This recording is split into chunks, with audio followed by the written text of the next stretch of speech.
हम इस तरह से ऑपरेशन कर सकते हैं कि मोतियाबिंद के ऑपरेशन के बाद आपको चश्मा पहनने की ज़रूरत भी नहीं है।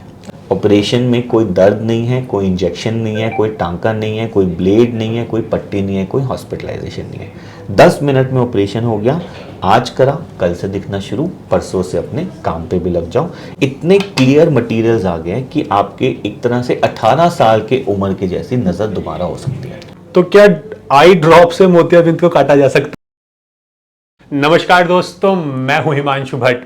दी हेल्थ शो में आज हम डॉक्टर राहिल चौधरी जी से जानेंगे मोतियाबिंद के ट्रीटमेंट के बारे में कि क्यों मोतियाबिंद होता है, कैसे अपनी आंखों का ध्यान रखें और कैसे आप मोतियाबिंद से छुटकारा पा सकते हैं।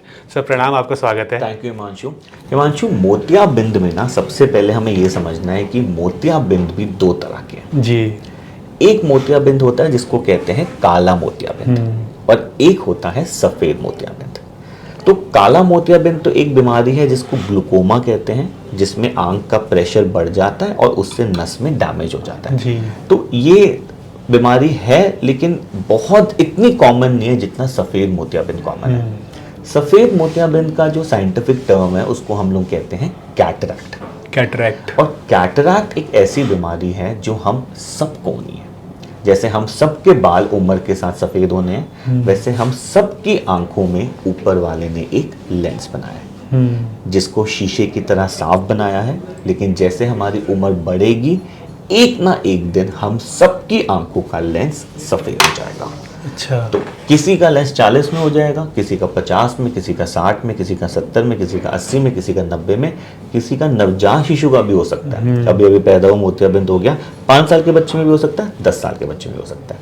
तो जब भी आंख के अंदर का लेंस सफेद हो गया तो इस प्रॉब्लम को हम कहते हैं मोतियाबिंद। एंड इतनी अनफॉर्चुनेट चीज है कि हम blind capital of the world है। हमारा इंडिया जो है blind capital of the world है एंड हमारे देश में सबसे ज़्यादा अंधापन के शिकार लोग हैं और उसका सबसे बड़ा कारण जो है वो है सफ़ेद मोतियाबिंद, कि आंख के अंदर का लेंस सफ़ेद हो गया। और ये जो प्रॉब्लम है इसको 100% ट्रीट करा जा सकता है एक 10 मिनट के ऑपरेशन से, जिसमें हम इस सफ़ेद लेंस को निकाल देते हैं और इसकी जगह पर एक नया साफ सुथरा लेंस लगा देते हैं, जिससे लाइट का रास्ता फिर से साफ हो गया और आपको दिखना शुरू हो गया। अब मोतियाबिंद के ऑपरेशन में इतने सालों में बहुत तरह की एडवांसमेंट्स आ गई हैं। तो पहले तो ऑपरेशन बहुत क्रूड होते थे, टांकों वाले ऑपरेशन होते थे, तो उसमें तो पेशेंट को बहुत दिक्कत होती थी, चुभन हो रही है, पानी निकल रहा है। उसके बाद एक फेको करके टेक्नोलॉजी आई या MICS करके टेक्नोलॉजी आई, और अब जो लेटेस्ट टेक्नोलॉजी आई है उसको हम लोग कहते हैं artificial intelligence assisted bladeless femto laser cataract surgery. तो इस ऑपरेशन में 6-8 मशीनों का यूज होता है। ऑपरेशन में कोई दर्द नहीं है, कोई इंजेक्शन नहीं है, कोई टांका नहीं है, कोई ब्लेड नहीं है, कोई पट्टी नहीं है, कोई हॉस्पिटलाइजेशन नहीं है। 10 मिनट में ऑपरेशन हो गया। आज करा, कल से दिखना शुरू, परसों से अपने काम पे भी लग जाओ। 1 हफ्ते का थोड़ा बहुत परहेज रहेगा, फिर आप जो मर्जी कर सकते हो। अच्छा, ठीक है जी। अच्छा, अब मोतियाबिंद में जब हम ये कुदरती लेंस को निकाल रहे हैं, हाँ जी, तो इसकी जगह पर एक नया लेंस डाल रहे हैं, आर्टिफिशियल लेंस, जिसको हम लोग IOL भी कहते हैं। इस लेंस की पावर और इस लेंस का डिजाइन ये हमारे हाथ में होता है। तो आजकल हम इस तरह से ऑपरेशन कर सकते हैं कि मोतियाबिंद के ऑपरेशन के बाद आपको चश्मा पहनने की जरूरत भी नहीं है। अच्छा। तो इस तरह के लेंसेज आते हैं जो दूर की नज़र भी साफ देते हैं बिना चश्मे के, बीच की नज़र भी साफ देते हैं बिना चश्मे के, पास की नज़र भी साफ देते हैं बिना चश्मे के। और इस तरह के लेंसेज भी आ गए हैं कि इतने क्लियर मटेरियल्स आ गए हैं कि आपके एक तरह से 18 साल के उम्र की जैसी नज़र दोबारा हो सकती है।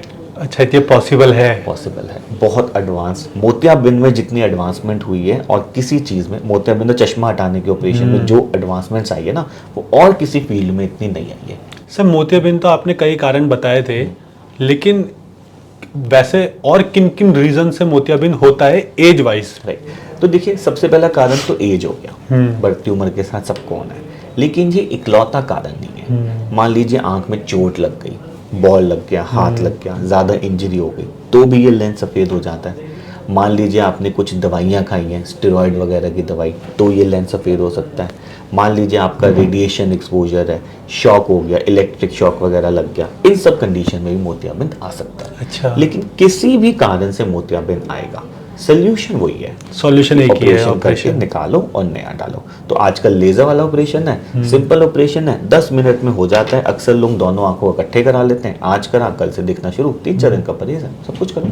और सर ये क्या कॉस्ट आती होगी मोतियाबिंद के ऑपरेशन की? देखिए मोतियाबिंद की कॉस्ट जो है ना, इसकी बहुत बड़ी वेरिएशन है, क्योंकि ये सारा डिपेंड करेगा कि आप कौन सा लेंस डलवा रहे हैं। इंडियन लेंस डलवा रहे हैं कि इंपोर्टेड लेंस डलवा रहे हैं। ऐसा लेंस है जो सिर्फ दूर का दिखाएगा मोनोफोकल, ऐसा लेंस है जो दूर और बीच का दिखाएगा ईडॉफ, ऐसा लेंस है दूर बीच पास का दिखाएगा मल्टीफोकल।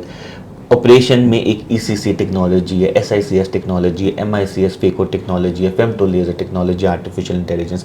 तो कौन सी टेक्नोलॉजी से ऑपरेशन हो रहा है, कौन सा लेंस डल रहा है, उस पर सारा डिपेंड करता है। अच्छा। तो मोतियाबिंद के ऑपरेशन तो हमारे देश में फ्री में भी होते हैं, और इसकी कॉस्ट जो है ये 2-2.5 लाख तक भी जा सकती है पर आई। तो सारा डिपेंड करता है कि आपको कितनी सेफ सर्जरी चाहिए, कितना पेन फ्री चाहिए कि दर्द बिल्कुल ना हो, और चश्मे से कितनी आज़ादी चाहिए। पूरी आज़ादी चाहिए तो रेट थोड़ा बढ़ जाएगा, थोड़ा सा आप कॉम्प्रोमाइज़ करने को रेडी हैं तो रेट कम हो जाएगा।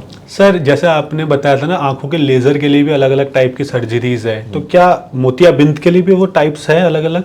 नहीं, मोतियाबिंद का एक ही टाइप का लेजर है अभी तक। अच्छा, एक ही टाइप का लेजर है। तो सर मैं एक आइडिया लेना चाहूँगा कि कौन कौन से लेंसेज इसमें लग सकते हैं। तो जैसे मैंने आपको बताया 3 तरह के डिज़ाइंस हैं। पहला डिज़ाइन लेंस का होता है जिसको कहते हैं मोनोफोकल। इसमें जो आजकल सबसे बेस्ट लेंस है उसका नाम है एक्रिसॉफ IQ क्लैरियन लेंस। लेकिन मोनोफोकल लेंस जब भी हम आपकी आंख में डालेंगे तो दूर का आपको सब कुछ साफ दिखेगा, लेकिन जब भी आपको बीच का या नज़दीक का काम करना है चश्मा पहनना पड़ेगा। फिर जो नेक्स्ट लेंस आता है उसको कहते हैं ईडॉफ कैटेगरी का लेंस। इसमें 2 कंपनीज बहुत पॉपुलर हैं, एक एल्कॉन का विविटी लेंस, एक जॉनसन एंड जॉनसन का टेक्निस आईहैंस लेंस। ईडॉफ लेंस क्या करेगा, दूर की नज़र आपकी साफ है बिना चश्मे के, बीच की नज़र आपकी साफ है बिना चश्मे के, लेकिन जब भी पास का काम करना है तब आपको चश्मा पहनना पड़ेगा जी। और फिर एक लेंस आता है मल्टीफोकल लेंस जो दूर बीच पास तीनों का दिखाता है, और उसमें जो सबसे वो पॉपुलर लेंस है उसका नाम है एल्कॉन पैनऑप्टिक्स लेंस जी। तो यूजुअली मेरे से 2 पेशेंट ये क्वेश्चन पूछते हैं कि डॉक्टर साहब जैसे आपने बताया कि एक लेंस दूर का, बीच का, पास का तीनों दिखा रहा है, तो फिर तो सबसे बढ़िया चीज़ है ये, हर इंसान में ये लेंस डालो, ये चश्मा पहनना ही ना पड़े। पर देखिए ये जो लेंस है ये सबको सूट नहीं करता। इस लेंस में रात के टाइम पे आपको कभी कभी लाइट के अराउंड छल्ले दिख सकते हैं, तो वो चेक करना पड़ता है। अगर आपको सूट करेगा तो हम आपको एडवाइस करेंगे, अगर हमें कहीं भी लगता है कि आपको ये अनकंफर्टेबल करेगा तो हम एक स्टेप कम पे चले जाते हैं, ईडॉफ पे चले जाते हैं। सर एक क्वेश्चन जो मोतियाबिंद के पेशेंट सबसे ज़्यादा करते हैं और इसका सॉल्यूशन भी सबसे ज़्यादा ढूंढते हैं कि अगर मान लीजिए मोतियाबिंद की स्टार्टिंग है तो क्या आई ड्रॉप से मोतियाबिंद को काटा जा सकता है? नहीं, आज तक अभी तक कोई ऐसी आई ड्रॉप नहीं है जो मोतियाबिंद को घोल सकती है या मोतियाबिंद को बढ़ने से रोक सकती है। तो मोतियाबिंद का इलाज आज की डेट में भी 21st सेंचुरी में भी ऑपरेशन ही है, केवल ऑपरेशन। एक क्वेश्चन लोग और पूछते हैं कि डॉक्टर साहब हमने ये सुना होता है कि जब आंख में मोतियाबिंद आना शुरू हो गया तो अभी ऑपरेशन मत कराओ, मोतियाबिंद को पकने दो। हाँ। तो क्या मोतियाबिंद को पकने दें कि ऑपरेशन करा के ठीक कर दें? देखिए जब पहले ऑपरेशन टांकों वाले होते थे तो हम भी पेशेंट को कहते थे कि मोतियाबिंद आ गया, मोतियाबिंद को पकने दो। क्यों क्या होता था, पक के वो एक दाने जैसा बन जाता था, तो उस दाने को साबुत का साबुत निकाल दिया और साबुत का साबुत नया लेंस डाला और आंख को 5-6 टांकों से बंद कर दिया। बट अब टांके वाले ऑपरेशन खत्म हो गए हैं, आजकल ऑपरेशन होता है लेजर से। अब लेजर में हम लोग चाहते हैं कि मोतियाबिंद जितना कच्चा हो उतना ज्यादा अच्छा है, क्योंकि जितना मोतियाबिंद कच्चा होगा उतना कम लेजर हमें आंख में डालना है उसको घोलने के लिए, और जितना पकेगा उतना ज्यादा लेजर डालना है। और ज्यादा लेजर अगर हम डालते हैं तो एक टाइम के बाद वही लेजर आंख के बाकी टिश्यू को नुकसान पहुंचा देता है। हाँ। तो अब नई थ्योरी ये आई है कि मोतियाबिंद को जितना कच्चा आप निकाल लो उतना बेटर है। मतलब जितने इनिशियल स्टेज पे आप निकाल लो उतना आपके लिए फायदेमंद है। उतना कम लेजर से हो जाएगा, उतना आपको लेजर का नुकसान कम होगा। और आज की डेट में कोई टांका वांका तो होता नहीं है आंख में, एक छोटे से पतले से छेद से लेंस जो फोल्ड होता है उसको अंदर डाल दिया जाता है, अंदर जाके वो खुल जाता है। सर जिन लोगों का मोतियाबिंद एज के साथ साथ बढ़ता है, क्योंकि ज़्यादातर लोगों को तो एज की वजह से ही होता है, एजिंग फैक्टर की, तो क्या आंखों का ध्यान रख के, अपनी हेल्थ की, आंखों की हेल्थ का ध्यान रख के उस मोतियाबिंद के बढ़ने के प्रोसेस को कम किया जा सकता है? नहीं करा जा सकता। अच्छा, वो भी पॉसिबल नहीं है, लेकिन इसके नाम पे मार्केट में ना बहुत दवाइयां बिक रही है। बहुत दवाइयां हैं और मैं कई बार ऐसा देखता हूँ कि आयुर्वेदिक होम्योपैथिक ड्रग्स हाँ। के ऊपर बड़ा बड़ा लिखा होता है जी। कि आपका मोतियाबिंद ठीक हो जाएगा, हाँ। काला सफेद मोतियाबिंद, सफेद कैटरेक्ट मोतिया। ठीक हो जाएगा। लेकिन मैं फिर ये ऑडियंस को बताना चाहता हूँ कि आज की डेट में एक भी ऐसी ड्रॉप नहीं है जो मोतियाबिंद को ठीक कर दे। जिस दिन वो ड्रॉप आएगी ना, सबसे पहले मैं ही उसको यूज करूंगा जी, ताकि लोगों का बिना लेजर के ठीक हो जाए। अगर कोई चीज बिना ऑपरेशन के ठीक हो सकती है जी। तो हम भी खुश हैं। हाँ जी। अच्छी बात है, पेशेंट को क्यों अनकंफर्टेबल करना, बट जिसका इलाज ही ऑपरेशन है उसको तो ऑपरेशन करना ही पड़ेगा। तो सर आपका बहुत बहुत धन्यवाद Thank you कि so much. मोतियाबिंद के बारे में आपने हमें बताया। Thank you Manshu. तो उम्मीद करते हैं कि मोतियाबिंद के बारे में बहुत से भ्रम, बहुत से मिथ्स दूर करने की सर ने कोशिश की है। तो आपके वो मिथ्स काफ़ी दूर हुए होंगे और इससे आपको आपके मोतियाबिंद से निजात पाने में मदद मिलेगी।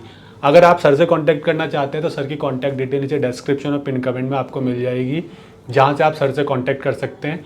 और अगर आपके कोई हेल्थ से रिलेटेड क्वेश्चंस है तो नीचे कमेंट सेक्शन में कर सकते हैं। हम कोशिश करेंगे सर के माध्यम से या अलग अलग डॉक्टर्स के माध्यम से आपकी प्रॉब्लम का सॉल्यूशन आपको दें, ताकि आप फिट एंड फाइन रह सके और इलनेस से वेलनेस की तरफ बढ़ सके। धन्यवाद। धन्यवाद सर। Thank you.